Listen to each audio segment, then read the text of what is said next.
তো বন্ধুরা সকালবেলা বসে পড়েছি ছিপ ফেলতে। তো কিছুক্ষণ আগে বসেছি,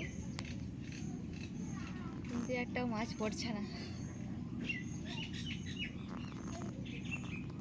এই পড়ছে না বলে খেয়ে নিল? না, খায়নি, আছে।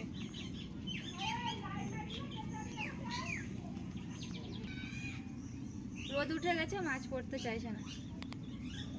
কখন মাছ পড়ে দেখি, বসে থাকি। তো বন্ধুরা, এটা আমাদের বাড়ির পুকুর। তো পুকুরগুলো বেশি বড় বড় নয়, আমাদের নিজস্ব পুকুর। তো পুকুরগুলো ছোট ছোট হয়। আর সুন্দরবনের মানুষদের প্রত্যেকটা বাড়িতে এরকম পুকুর আছে, ছোটোখাটো পুকুর, একদম বড় বড় নয়, মানে কাজ চলার মতো আছে। যে যার বাড়িতে পুকুর আছে সবার।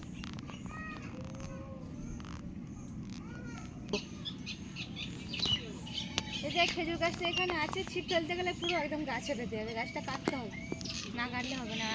আর এই যে চারিপাশে, এই পাশে নারকেল গাছ আছে, গাছ ভর্তি পুকুরে। এত বড় নারকেল গাছ, কিন্তু নারকেল ধরে না। আর নিচের দিয়ে পোকাতে খেয়ে নিয়েছে, দেখো কত বড় বড় পোকা এসে ধরে যায়। মাছটা কখন পড়বে কি জানি।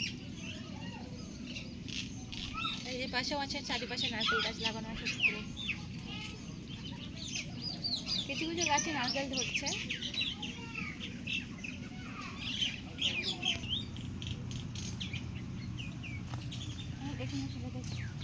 তো বন্ধুরা, ওই বাসে বসে বসে ছিপ ফেললাম, কিন্তু মানে মাছে খাচ্ছে না। তো সেই জন্য উঠে চলে আসলাম। আবার এখানে দেখি মাছ পড়ে কিনা। এবার যদি না পড়ে তাহলে বাড়ি চলে যাবো।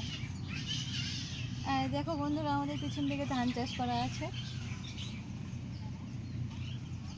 যেখানেই জমি সেখানেই ঘর আমাদের।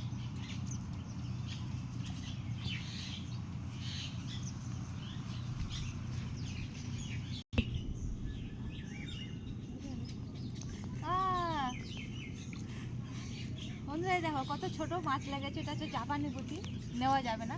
এগুলো প্রায় অনেকটা বড় হবে। তো ছোট মাছ এদের ছেড়ে দিচ্ছি। এগুলো লাগার কি দরকার? মাছ লাগলে তো বড় মাছ লাগতে পারছে না।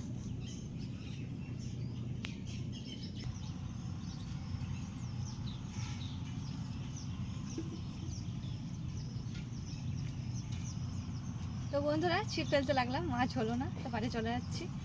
তো ভিডিওটা এখানে শেষ করছি, দেখা হচ্ছে পরের ভিডিওতে। টাটা।